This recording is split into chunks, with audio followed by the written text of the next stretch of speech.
तक के खुसूसी प्रोग्राम आवाम तक के साथ मैं हूं मुल्तान से शरीफ जोइया। आज हम बात करेंगे कि हालिया सैलाब के बायस जो आम के बागात हैं ये बुरी तरह मुतासर हुए हैं। हालिया सैलाब से मुल्तान, खानेवाल, मुजफ्फरगढ़ और रहीम यार खां के कुछ इलाके जो हैं वो सैलाब से मुतासर हुए हैं, जिसकी बायस हज़ारों एकड़ अराजी पर आम के बागात शदीद मुतासर हुए हैं। वहाँ पर कुछ बागात में बिल्कुल 10-10, 15-15 फुट पानी खड़े होने के बायस और 20 से 25 दिन पानी रुकने के बायस वहाँ पे आम के बागात जल चुके हैं, जिसके बायस पैदावार में शदीद कमी का अंदेशा जाहिर किया जा रहा है। इस वक्त जो ज़राई माहिरीन हैं उनका ये कहना है कि आम की जो पैदावार जो आइंदा साल में होनी है वो 50% कम होगी। लेकिन अब हुकूमत की ये कोशिश है कि जो बागात मुतासर हुए हैं वहाँ पर बहाली का काम किया जाए, जो दरख्त मौजूद हैं उनको बहाल किया जाए, वहाँ पर मुख्तलिफ ज़राई अद्वियात इस्तेमाल की जाएँ ताकि अगले साल वो जो पौधा है वो अपने फल उठाने की पोजीशन में आ सके। इस वक्त हम महकमा ज़राअत में मौजूद हैं, मैंगो रिसर्च इंस्टीट्यूट में हम चलते हैं कि मैंगो रिसर्च इंस्टीट्यूट इन आम के बागात की बहाली के लिए क्या इक़दाम कर रहा है और बागबानों से भी पूछते हैं कि वो अपने बागात की बहाली के लिए क्या इक़दाम कर रहे हैं, महकमे के साथ उनका राब्ता कैसा है और वो इस वक्त किस सूरत हाल में, किस करसम पुरसी हालत में अपनी ज़िंदगी गुजार रहे हैं। आइए चलते हैं। अच्छा सर, ये बताएँ कि जो इस हालिया सैलाब आया है इससे जो बागबान हैं वो किस तरह की मुश्किलात का शिकार हैं? मेरे ख्याल में इस दफ़ा जो जितना डैमेज हुआ है इस सैलाब से इतना शायद हिस्ट्री में कभी भी नहीं हुआ। ख़ास तौर पर जो बागात है या ये जो मुल्तान में ये जो बेल्ट है शेरशाह से लेकर पीछे 30-35 किलोमीटर तक, ये एक झील की सूरत बन गई हुई थी जहाँ पे पानी जो है वो आया 8-8 फुट तक पानी आया और खड़ा हो गया। पहले जब भी इतना पानी आता था तो ये कहीं ना कहीं कट लगा के शेरशाह में या ड्रेन कर देते थे, पानी 2-4 दिन में निकल जाता था। इस दफ़ा पता नहीं इनके दिमाग में क्या आया और फिर एक के बाद दूसरा रेला आया, उसकी वजह से इतना ज़्यादा डैमेज हुआ है कि किसी ने ये परवाह नहीं की कि ये बागात है, ये 15-10-15-20 साल की ये फसल है। ये कोई एक फसल नहीं है कि डैमेज हो गई तो आपने अगले सीज़न पे नई फसल लगा ली, इसमें तो उम्रें गुजर जाती हैं। और मुझे एक दिन वो परसों कह रहा था एक नर्सरी वाला, वो कहते हैं जी एक बाग जो है वो एक अब्बू की कुर्बानी मांगता है, ऐसी है, यानी एक अब्बू बनाता है दूसरा खाता है। तो 15-15, 20-20 साल के पौधे जो है वो ज़ाया हो गए, किसी को इसकी परवाह ही नहीं है, सूख गए हैं पौधे। वो उसकी वजह सिर्फ ये हुई है कि पानी जो है वो ऑलमोस्ट 20 से 25 दिन तक पानी जो है वो खड़ा रहा। अगर ये कट लगा देते हैं 1% भी डैमेज नहीं होना, तो पानी निकल जाता फ़ौरन। अच्छा सर, जो अब जिनके थोड़े बहुत बागात बचे हुए हैं उसको कैसे दोबारा से जो है ना वो आबाद किया जा सकता है? बागबान की किस हद तक मुश्किलात कम हो सकती हैं? देखिए, मैं भी उसी सिलसिले में आज आया था कि जो पौधे खड़े हैं, बड़े बड़े पौधे हैं जो पत्ते सूख गए हुए हैं, उनके रिवाइवल का क्या चांस है। तो इन्होंने मुख्तलिफ रेमेडीज़ बताई हैं कि कॉपर ऑक्सीक्लोराइड का स्प्रे करें या दूसरी कोई और, तो इसके अलावा तो कोई रेमेडी अभी तक नहीं बताई। और बाकी वेट करें, बाकी है कि अल्लाह पे भरोसा करें, शायद चल जाए। कुछ पौधे बीच में से 3-4 पौधे मैंने देखा है जो जिनकी वो ना स्प्राउटिंग शुरू हो गई है, तो जिनकी जड़ें ज़्यादा डैमेज हो गई। बेसिकली वो कहते हैं कि प्रोलॉन्ग पानी के खड़े रहने से उसमें फंगल अटैक हो गया, तो फंजीसाइड्स का ही वो यूज़ बता रहे हैं, कॉपर ऑक्सीक्लोराइड का, वो करके देखते हैं, बाकी जो अल्लाह को मंजूर है। बागबान तो इसमें से मुतासर हुआ ही है, उसके साथ जो बहुत सारे फार्मर हैं, जो उसके साथ ग्रोअर हैं, वहाँ लेबर है, वो भी तो बहुत हद तक मुतासर हुई है। ज़ाहिर बात है, जब बाग ही उजड़ गया तो सारा आशियाना ही उजड़ गया। ये बहुत बड़ी इकानमी है मैंगो ग्रोथ जो है, मैंगो जो ग्रोथ है यहाँ पे या मैंगो की फसल जो है, ये इस एरिया की बहुत बड़ी इकानमी है। तो जब वो आपका प्लांट ही ख़त्म, बुनियादी आपकी ख़त्म हो गई, तो जाहिर है फिर उसके जो संभालने वाले, उसकी पैकिंग करने वाले, वो तोड़ने वाले, एक पूरे के पूरा मैकेनिज़्म है। जब आपका फल तैयार होता है, तोड़ने वाले अलग आ जाते हैं, पैकिंग वाले अलग आ जाते हैं, पेटियां बनाने वाले अलग आ जाते हैं। तो ये समझे कि पूरा एक साइकिल है। ये बहुत बड़ी इकानमी है इस एरिया की जो इससे डैमेज हुई है इस दफ़ा। हालिया सैलाब के बाइस जो आम के बागात हैं ये बुरी तरह मुतासर हुए हैं और अब वहाँ पर बहाली का काम जारी है। जो बागबान हैं वो अपने जो बागात का नुकसान हुआ है, जो पौधे जिनमें से कुछ सड़ गए हैं, कुछ उसको सही करने की कोशिश कर रहे हैं। हमारे साथ मौजूद हैं मैंगो ग्रोवर्स के जो रहनुमा हैं यहाँ, उनसे बात करते हैं कि मुल्तान में उनको किस तरह से नुकसान हुआ है जो सैलाब के बाइस। अस्सलाम वालेकुम। जी वालेकुम सलाम जी। अच्छा, ये हालिया जो सैलाब आया सर, इसके बारे में बताएं कि जो मैंगो जो आम के बागात हैं ये किस हद तक मुतासर हुए हैं? जी, मेरा नाम मुबशर दुरानी है और मेरा बाग अड्डा बोसन के साथ है। हमारे साइट पे जो पानी का आया, आज तक सुनने में बुज़ुर्गों से आया कि इतना पानी कभी नहीं आया। एक तो पानी खड़ गया है जिसकी वजह से 15 से 20 साल के पौधे तकरीबन डैमेज हो गए हैं। जो उससे बड़े थे वो 50% से ज़्यादा हो गए हैं। अब आज का सेमिनार जो हुआ वो उसी हवाले से ही था कि जो नुकसानात हो रहे हैं इसमें से कैसे निकला जाए। मकसद इसका ये है कि जितने ग्रोवर्स अफेक्टेड हुए हैं उनको बताया जाए कि आप इसमें से इसको दरख्तों को कैसे इम्प्रूव किया जा सकता है ताकि अगले सालों में वो रिवाइव होकर अपनी फुल प्रोडक्शन, फुल कैपेसिटी में आ सकें। और जो इस साल का नुकसान है वो आज तक की तारीख का नुकसान आज तक इतना नहीं हुआ, क्योंकि बाज़ बागात में 15-15 फुट तक भी पानी खड़ा रह गया और सैनिटरी बाज़ जगह पे ऐसा हुआ जो पानी नीचे था, जहाँ ज़मीनें नीचे थी वहाँ पे पानी नहीं निकला और लोगों का करोड़ों अरबों रुपए का नुकसान हो गया, जिसको रिवाइव करने में बहुत साल लगेंगे। अच्छा सर, दुरानी साहब ये बताएं कि जो एक आम का जो बाग है, जो दरख्त है ख़ास तौर पे अगर हम सिंगल बात करें, अगर वो पानी में डूबा रहा है तो उसको रिवाइव होने में, दोबारा अपनी फुल कैपेसिटी के साथ फल देने में कितना टाइम चाहिए? देखिए, जो तो पानी में मोर देन 50% डूब गए थे वो तो तकरीबन ऑलमोस्ट मर गए हैं, ठीक है। जो उससे कम डूबे थे, जिसमें कोई 30-40 साल का पौधा था, जो 50% से लेस जहाँ पानी आया, उसमें ये है कि उसको फुल कैपेसिटी में आने में 2 से 3 साल लग जाएंगे, ठीक है। और उसके लिए उसकी फंगस अभी, क्योंकि इसका इम्पैक्ट आगे और ज़्यादा आएगा कि जब ये फंगल डिजीज़ स्टार्ट होंगी, रूट स्ट्रक्चर में इश्यूज आएंगे सामने, तो अब ये पूरी अगले 1-2 साल की मैंगो ग्रोवर की जंग है जो उसने इस बीमारियों के साथ इसका इफेक्ट आगे क्या आता है वो देख के इसको एटलीस्ट 2 से 3 साल लग जाएंगे दोबारा। जैसा जो लोग एक्सपोर्ट कर रहे थे, अब इस सैलाबी सूरत हाल के बाद उनकी मुश्किलात मज़ीद इजाफा होगा कि उनके ऊपर चेक ज़्यादा हो जाएगा या रूटीन में उनका जो आम जैसे एक्सपोर्ट हो रहा था वैसे होता रहेगा? देखिए, अब 2 चीज़ें हैं। एक तो हमारी जो ओवरऑल प्रोडक्शन होगी अगले साल के लिए बहुत कम हो जाएगी, क्योंकि मुल्तान का और जनूबी पंजाब का जो मैक्सिमम ऑर्चर्ड एरिया था, मैंगो ग्रोइंग एरिया, वो चनाब के साथ साथ था जो डैमेज हुआ है, ठीक है। सो प्रोडक्शन तो हम आगे एक्सपेक्ट कर रहे हैं कि काफ़ी कम होगी। कुछ बागात ऐसे हैं जो फ्लड एरिया से बाहर थे, वहाँ क्वालिटी बेहतर रहेगी लेकिन वो क्वांटिटी बहुत थोड़ी होगी। सो एक्सपोर्ट के लिए इश्यूज तो आएंगे, क्योंकि मैंने अभी आपसे बात की कि जी फंगल डिजीज़ या किस तरह का इशू आगे आता है वो आगे देखना है, तो उसका इम्पैक्ट की वजह से एक्सपोर्ट के ऊपर थोड़ी सी मुश्किलात तो आएंगी। लेकिन अब देखते हैं कि जी आगे कैसे हालात होते हैं। इसी सिलसिले में ही आज का ये सेमिनार था जिसमें बताया गया कि फंगल डिजीज़ के लिए आपने किस तरह फंजीसाइड्स क्या क्या यूज़ करें ताकि एटलीस्ट पौधे जल्दी से रिकवर भी हों और अगले सीजन में बीमारियों का अटैक भी कम हो।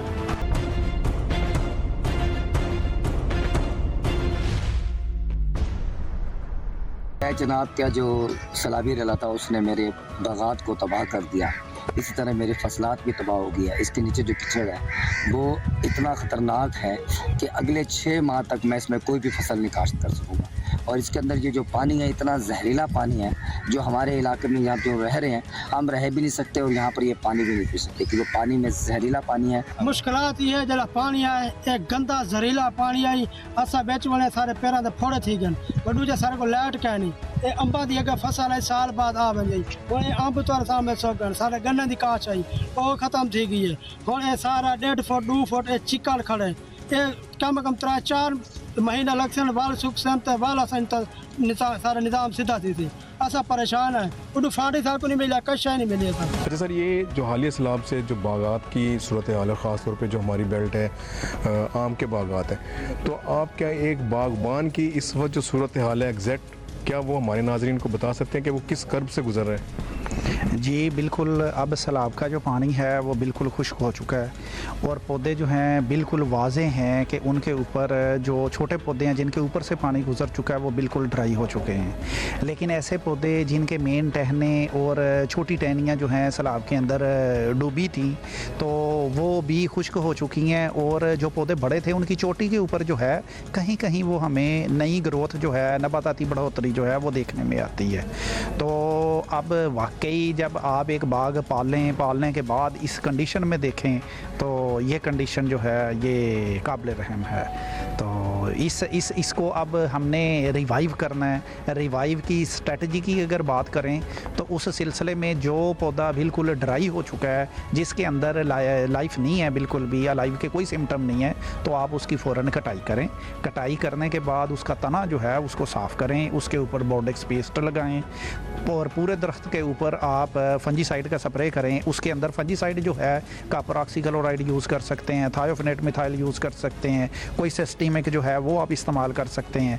कॉन्टैक्ट के लिए वो 250-300 ग्राम डोज है, बाकी जो सिस्टीमिक है उनके लिए 150 डिफरेंट है जो फंजीसाइड आप यूज़ करेंगे उसके अच्छा, एक ये बड़ा अच्छा है कि आपने सारे माहिरीन यहाँ पे गुफ्तगू कर रहे हैं।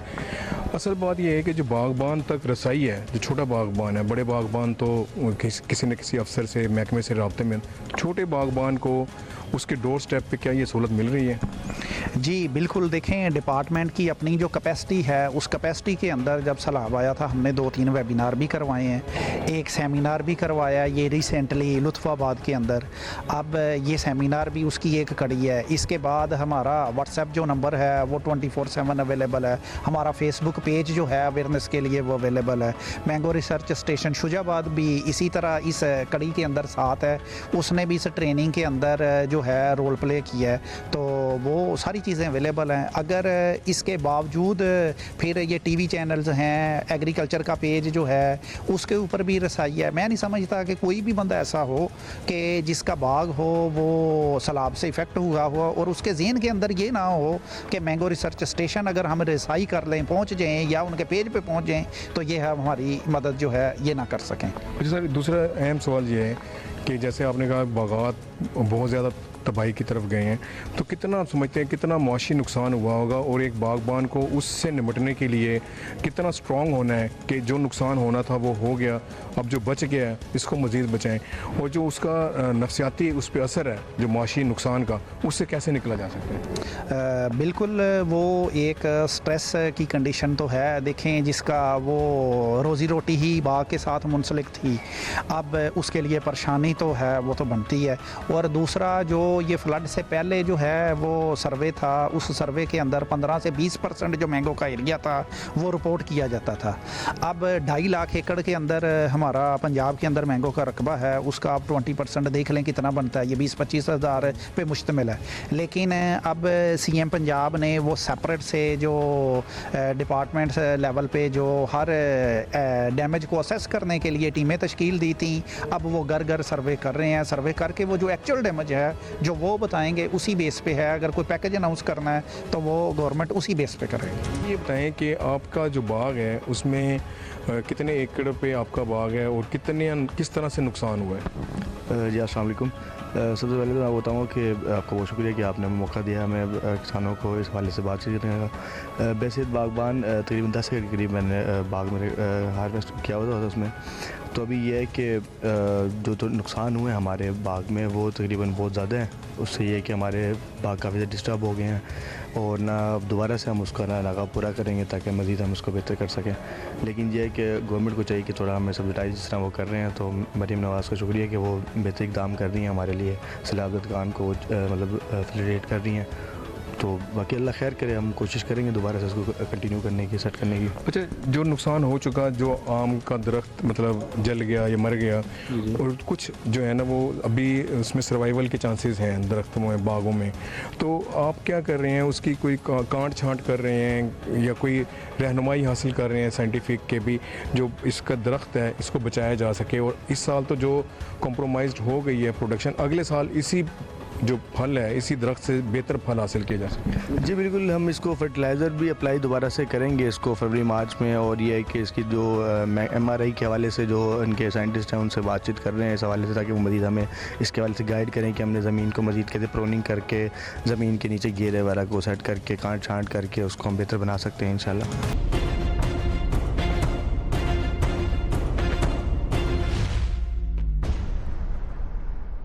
जी, डॉक्टर शहजाद ज़फ़र साहब हमारे साथ मौजूद हैं। ये भी मैंगो रिसर्च में साइंटिफिक ऑफिसर हैं। इनसे बात करते हैं।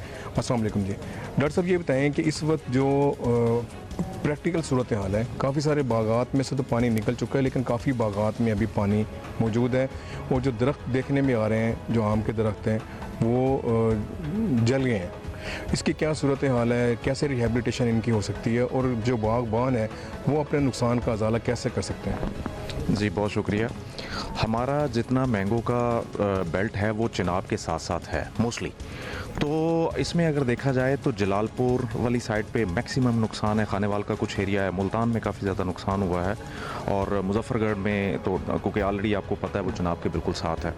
तो अब इसमें कुछ बागायत ऐसे हैं जो कि ऑलरेडी बेट के इलाके के अंदर थे, जो कि नॉर्मल फ्लो बैंक जो था उसका दरिया का उसके अंदर थे, वो काफ़ी ज़्यादा डैमेज हुए। उसके बाद एक बाहर वाला पोर्शन होता है जहाँ पर पानी आता है, लेकिन जैसे ही पानी का फ्लो जो है वो डाउन होता है वो वापस दरिया में चला जाता है। और थर्ड वो है जिसने जो बैंक बने होते हैं, किनारे बने होते हैं, जिसे हम बंद कहते हैं, वो टूट के अंदर वाली साइड पे पानी आया और चला गया। वो नॉर्मली काफ़ी ज़रा हाइट पे होता है कंपैरेटिव टू दी हमारा जो दरिया होता है। अब जो जहाँ से पानी ड्रेन आउट हो गया है अपर लेवल से नीचे तक, उनका नुकसान बहुत कम है, और जो कॉलर पोर्शन पे है उसका मीडियम है, और जो बिल्कुल दरिया के अंदर है वो सबसे ज़्यादा मुतासर वो हुए हैं। अब जो बंद के बिल्कुल साथ हैं, बिल्कुल पोर्शन पे हैं, वहाँ पर जो नुकसान हुआ है उसमें यह है कि सबसे पहले हमें देखने की ज़रूरत है कि वहाँ पर पानी मज़ीद खड़ा तो नहीं। अगर किसी जगह पे पानी खड़ा है तो उसे फ़ौरन किसी पावर सप्लाई से पंप आउट करके उसे निकालने को खाली बनाएं, को खाल बनाएं, जल्द अज जल्द रूट जोन को पानी से फ्री करें। उसके बाद कोशिश ये करें कि हमारा जितना जो हमारा रूट का पोर्शन है वहाँ पर ब्रॉड स्पेक्ट्रम फंजीसाइड्स मार्केट में आराम से अवेलेबल, जैसे copper oxychloride, copper hydroxide, like ऐसे, इनकी वहाँ पर जो है वो ड्रेंचिंग की जाए, ताकि हमारी जो रूट्स हैं वो रूट रॉटनिंग की वजह से जो ख़राब हो रही हैं और हमारे ऊपर जो पौधे सूख रहे हैं वो जल्द अज जल्द रिहेबिलिटेट हों। One thing. सेकेंड थिंग ये है कि यहाँ पर एक बड़ी काबिल कदर बात यह है कि बहुत सारे लोग जो हैं ऊपर से पौधों को काट रहे हैं। अब यहाँ पर यह है कि जब हम पौधों को बहुत ज़्यादा सवियर कट करते हैं तो उनमें जो ज़िंदा रहने की सलाहियत है, कुछ पौधे जो अगर अलाइव नज़र आ रहे हैं, जो पत्ता है वही फूड फैक्ट्री है, वो जब हम काट देंगे तो वो मज़ीद डैमेज का शिकार हो जाएंगे। तो अभी उन्हें चलने दें ऐसे ही, और जैसे ही वो उनके जो रूट्स हैं उनको फंजीसाइड से आपने जैसे पहले ट्रीट कर दिया है वो हेल्दी हो जाती हैं और ऊपर ग्रोथ का साइन शुरू हो जाता है, तो फ़ौरन से आपने फास्फोरस और पोटाश बेस जो है वो फर्टिलाइज़र अप्लाई करनी है। ये उसके बाद अब मेन चीज़ ये है, जब भी सैलाब आता है और उस अपने साथ छोटे छोटे मिट्टी के ज़रात लेके आता है, जिससे ज़मीन के पोर्स बंद हो जाते हैं। अब एरेशन नहीं हो पाती, ज़मीन को, जड़ों को मुनासिब मकदार में जो है वो ऑक्सीजन अवेलेबल नहीं होती। अब आपने क्या करना है, फ़ौरन से वहाँ पर कोई हल चला के और उसकी जो पोरोसिटी है उसको इंक्रीज़ करना है ताकि प्रॉपर एरेशन हो सके। और इसके साथ साथ अब वेजिटेटिव फ्लो जो फ्लश होता है, जो हमारे नए पत्ते होते हैं वो इन एरियाज़ में बहुत ज़्यादा मकदार में निकलते हैं। ये जो अब हमारा अक्टूबर तकरीबन एंड हो रहा है, अब हम नए वेजिटेटिव फ्लोज जो यहाँ तक निकल आया है इसको किसी हद तक हम बना सकते हैं कि ये आगे फरवरी में जाके रिप्रोडक्टिव ग्रोथ की तरफ आए, फ्लावरिंग की तरफ आए। लेकिन अगर बहुत ज़्यादा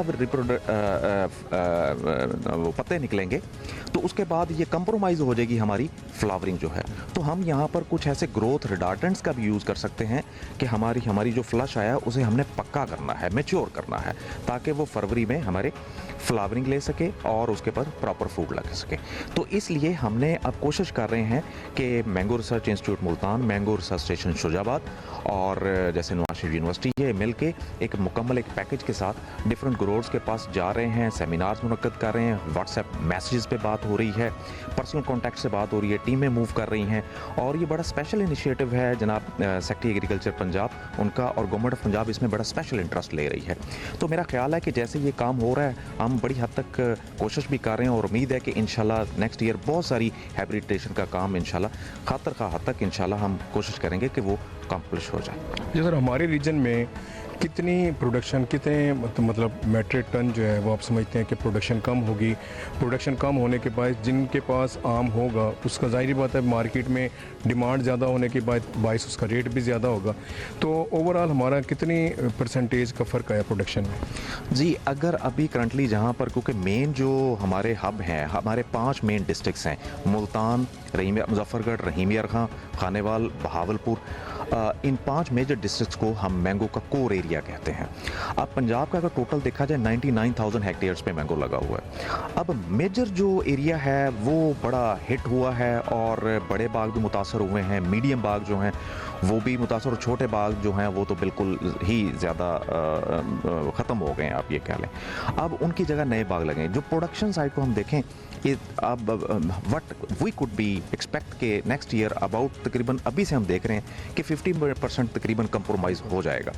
लेकिन हम जो कह रहे हैं जो 50% कंप्रोमाइज़ नहीं हुआ, यानी जो अच्छी हमारी होगी फ्लावरिंग होगी और इंशाल्लाह उस पर जो हमारा फ्रूट आएगा, हमें कोशिश ये करनी चाहिए कि उसे हम क्वालिटी वाइज बेहतर करें ताकि हमारी एक्सपोर्ट पे बहुत ज़्यादा डेंट ना पड़े।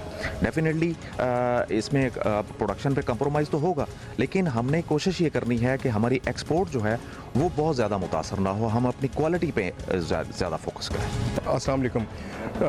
आबिद साहब, ये बताएं कि इस वक्त जो सैलाबी सूरत हाल रही है हमारे साउथ पंजाब में ख़ास तौर पे, इससे जो आम के बागात हैं ये कितने हद तक मुतासर हुए हैं, कितना रकबा मुतासर हुआ है, और ओवरऑल अब जो महकमा कर रहा है आपका, जो मैंगो रिसर्च का डिपार्टमेंट कर रहा है, उसकी बहाली के क्या इकदाम कर रहे हैं? जी, बिस्मिल्लाहिर्रहमानिर्रहीम। सबसे पहले तो मैं आपको ये बताऊंगा कि ये जो हालिया सैलाब आया है इससे 3 डिस्ट्रिक्ट हमारे हिट हुए। उसमें खानेवाल से ये स्टार्ट हुआ, मुल्तान और मुजफ्फरगढ़ का एरिया ये हिट हुए। खानेवाल में जो था वो तकरीबन 10% एरिया अंडर सैलाब आया, लेकिन यहाँ मुल्तान में सबसे ज़्यादा तबाही हुई। ऑन एन एवरेज अगर हम साउथ पंजाब की बात करते हैं तो तकरीबन 50,000 एकड़ का रकबा जो है वो इफ़ेक्ट हुए है सैलाब से। अच्छा, उसमें इफ़ेक्ट होने की शिद्दत भी डिफरेंट है।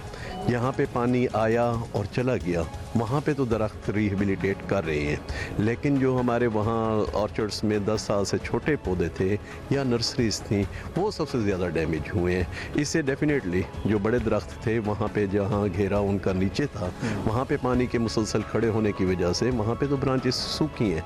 इस साल तो वो डेफिनेटली प्रोडक्शन में कमी आएगी, लेकिन इंशाल्लाह वो दरख्त सूखे नहीं हैं, वो रिहेबिलिटेट कर जाएंगे। वहाँ पे नई स्प्राउटिंग भी हो रही है। हमारे यहाँ मैंगो रिसर्च इंस्टीट्यूट ने पहले नवाज शरीफ यूनिवर्सिटी में, फिर लुत्फ़ाबाद में 2 प्रोग्राम्स हमने कंडक्ट कराए हैं, जिसमें रिहेबिलिटेशन ऑफ मैंगो ऑर्चर्ड्स के हवाले से हम ये स्ट्रेटजी दे रहे हैं कि जहाँ पे पानी खड़ा है उसको ड्रेन किया जाए। जहाँ पे आप देखते हैं कि मिट्टी जो है वो रेन ऑफ हो गई है, पानी के साथ बह गई है, वहाँ पे जड़ें एक्सपोज हो गई हैं, वहाँ पे कम अज़ कम कॉपर सल्फेट वहाँ पे हम नीचे दें ताकि वो उनकी जो रॉटनिंग है जड़ों को हम उन्हें बचा सकें। तीसरी बात कि हम नई प्लांटेशन जो है वो फरवरी में रिकमेंड कर रहे हैं कि जहाँ पे पौधे सूख चुके हैं वहाँ पे ट्रू टू टाइप और डिजीज़ फ्री सेहतमंद पौधे ज़िम्मेदार लगाएं ताकि ये इस काबिल हों कि आने वाले सैलाबों को बर्दाश्त कर सकें। अच्छा आबिद साहब, ये आप चूँकि साइंटिफिक ऑफिसर भी हैं, तो जो आम का दरख्त इस वक्त बच चुका है उस पे जो प्रोडक्शन होनी है, उसके जो बीमारियां का खदशा पैदा हो रहा है, उससे कैसे जो बागबान है वो कवर अप कर सकते हैं? सर, इसमें जहाँ पे ये पानी खड़ा रहे ना तो नीचे घेरा सूख गया, वहाँ पे बहुत प्रोफ्यूज्ड जो है वेजिटेटिव ग्रोथ वो आई है। उसके ऊपर मुख्तलिफ बीमारियों का भी हमला होता है, जिसमें ब्लैक स्पॉट्स बैक्टीरिया के आ जाते हैं, जिसमें थ्रिप्स का हमला हो सकता है, लीफ ब्लॉच माइनर का हमला हो सकता है, मैंगो स्केल्स आ सकते हैं। तो उनकी जो मैनेजमेंट है वो ये है कि टाइमली सिर्फ उनको प्रोन करें और उसके ऊपर फंजीसाइडल स्प्रे करने से ये होगा कि जो न्यू ग्रोथ आएगी वो कंपैरेटिवली सेफ़र होगी।